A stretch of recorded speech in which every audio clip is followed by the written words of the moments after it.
Ángel Verdugo. Muy buenos días, Pascal. ¿Qué tal? Muy buenos días. ¿Cómo estás, Ángel? Muy bien, muy bien. Quiero reconocer, y esto se lo debo a mi esposa, que ayer, cuando estaba yo hablando, tú me hiciste una pregunta sobre el libro de Vicente Lombardo Toledano, Sí, el de la sí. doctora Spencer, y yo me seguí agarrando aviada, yo no me paro, ¿no? Pero a ver si en los días siguientes hablamos de ese libro, porque creo que vale la pena comentar ese personaje de la política mexicana Sí. que fue don Vicente Lombardo Toledano. Además es una maravillosa biografía, espléndidamente La escrita, verdad es que investigada. yo no recuerdo una, porque además tomo un minuto más, Sí. cómo desmenuza la biografía familiar. Sí. O sea, normalmente vemos a un político ya en su vida como tal. Sí. Sin embargo, en el caso de Lombardo Toledano, porque además hay algo que ella no plantea y es una anécdota o es un detalle, iban a la escuela primaria los Ávila Camacho, porque también son originarios de Teciutlán. Sí. Mientras Vicente Lombardo Toledano iba bien prendidito, porque era la familia, perdón, más rica de Teciutlán, su padre y su abuelo. Su abuelo italiano. Así es. Entonces, él iba bien, zapatitos, como se estilaba a los niños nice en aquel entonces, desayunado, y los don Manuel Ávila Camacho y Maximino iban prácticamente descalzos, eran muy pobres ahí. Entonces, dicen que eso explica un poco, pues, también la enemistad posterior cuando llega a presidente de la República, el general Y además Manuel Ávila Camacho. el logro de la historiadora biógrafa es escudriñar en la vida de un hombre que era profundamente cerrado. Era un, o sea, él, Lombardo Toledano, construyó de una manera sistemática, ordenada, una imagen pública, y a eso se dedicó su vida, iba a decir actuar, pero a representar ese papel de intelectual público, intelectual orgánico, como quizá una época fue un intelectual orgánico del Estado mexicano, y mantuvo su vida privada. Por ejemplo, cuando se empezaron a saber sus aficiones de ir a cazar a África, a safaris, eso fue muy criticado, y él cuidaba mucho eso. Entonces, te digo, es interesante esa parte, porque estaba muy escondida, ¿no? Ese detalle de la familia, y que no le mandaban dinero al abuelo allá a Italia, y no, es Muy buena biografía. muy bien. Pascal, es prácticamente imposible sustraernos al ambiente político. Yo creo que por más esfuerzos que hagan, aún cuando están sucediendo cosas importantes en la economía, la verdad es que el tema electoral domina con mucho cualquier comentario que pueda hacerse. O si uno intenta hacer algo, llega uno al tema político. Lo que estaba comentando el doctor Castañeda creo que es de fundamental importancia, porque hay una idea equivocada sobre el concepto de voto útil. Se piensa que es algo casi pecaminoso. Ya están complotando, están los complots ahí. La verdad es que el voto útil es, antes de que se busque el voto útil, es una reacción natural del elector. El elector en las sociedades democráticas busca en un determinado momento que su voto tenga un efecto positivo. Que su candidato gane, ¿no? Cuando ya se da cuenta que su candidato no va a ganar, por las razones que sean, cuando el elector llega a esa conclusión, busca qué segunda o tercera opción tiene para entregarle su voto, sin que alguno de los candidatos busque que el elector tome esa decisión.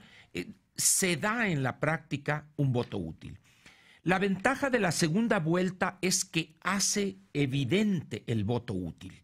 Esa es la diferencia. Pero en las sociedades democráticas donde no hay segunda vuelta, en los últimos 15 o 20 días se replica prácticamente la segunda vuelta en ese voto útil que va de un candidato que ya no va a ganar y sus electores, repito, sin que alguien se junte y conspire con esto, con lo otro, se da ese fenómeno.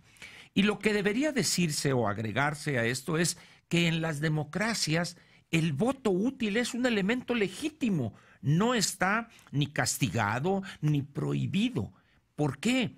Porque el elector tiene en todo momento el derecho inalienable de darle el voto a quien quiera por las razones que él considere correctas. Entonces, andar haciendo este tipo de cosas y señalamientos, como es el caso de López, me parecen en primer lugar fuera de lugar y también, Pascal, una ofensa a la inteligencia del elector.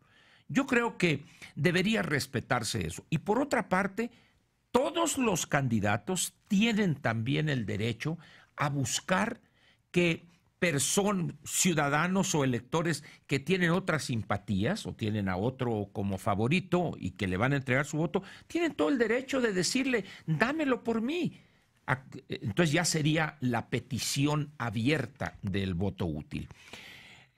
Yo creo que, por desgracia, este proceso, Pascal, se está enrareciendo. Como decía el doctor Castañeda, estamos viendo un reprise del 2006 y el 2012, de que se están juntando los empresarios y que eso. Ahora, ¿dónde se prohíbe que los empresarios se junten? ¿Hay alguna?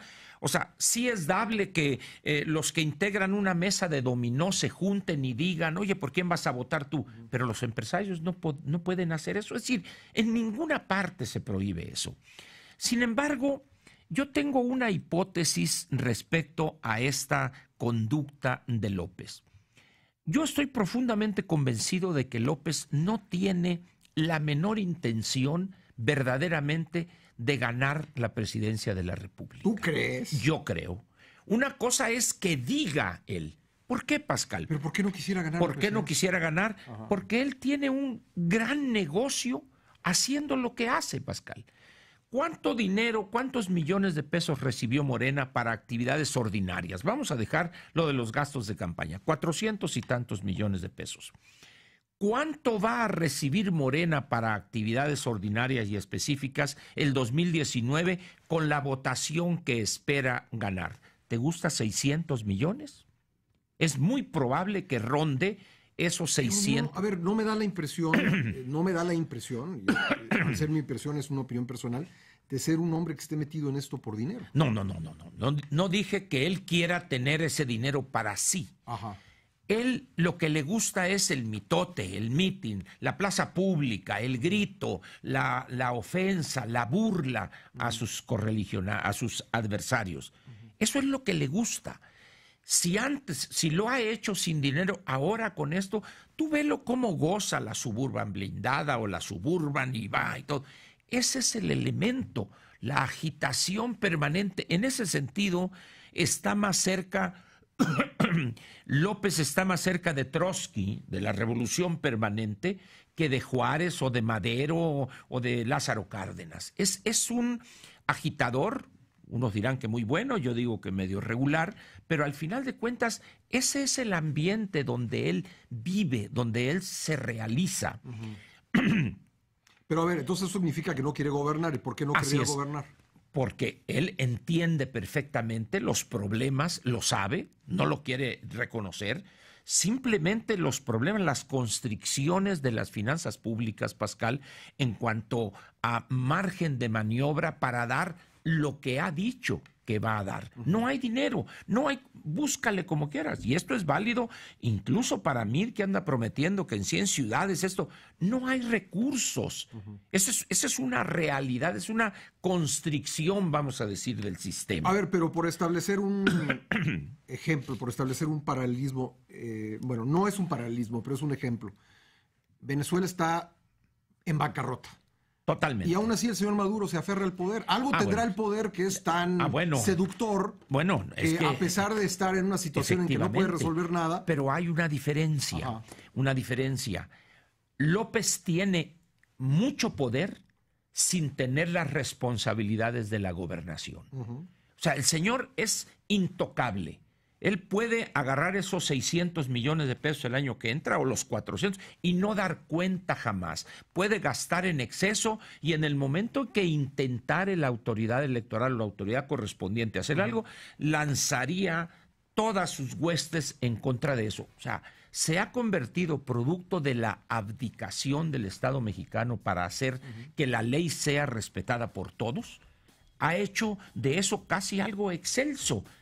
Es intocable, López. Puede gastar lo que sea, puede decir lo que sea, puede insultar a quien sea, puede ofender lo que sea, puede mentir de la manera más burda. Puede él decir esto y luego uno de sus voceros decir lo contrario y luego él decir lo contrario de lo contrario. Y no le pasa nada. ¿Te acuerdas que a Fox le decían el candidato teflón? En realidad el candidato teflón es López. Ese es el estado natural de López. ¿Te lo imaginas tú en la gobernación teniendo acuerdos con los secretarios, llevando de manera ordenada y sistemática un análisis de los problemas de la gobernación? ¿Te lo concibes tú? Supongo que para eso uno se prepara, para ser bueno, pero él no se ha preparado. Para eso uno busca la presidencia. Él no se ha preparado para eso. Esa es mi hipótesis. ¿De acuerdo? Pues Ángel, gracias. Nos vemos mañana. Nos vemos mañana. Nos vemos mañana. Gracias. Aquí estamos de vuelta mañana. Ángel Verdugo.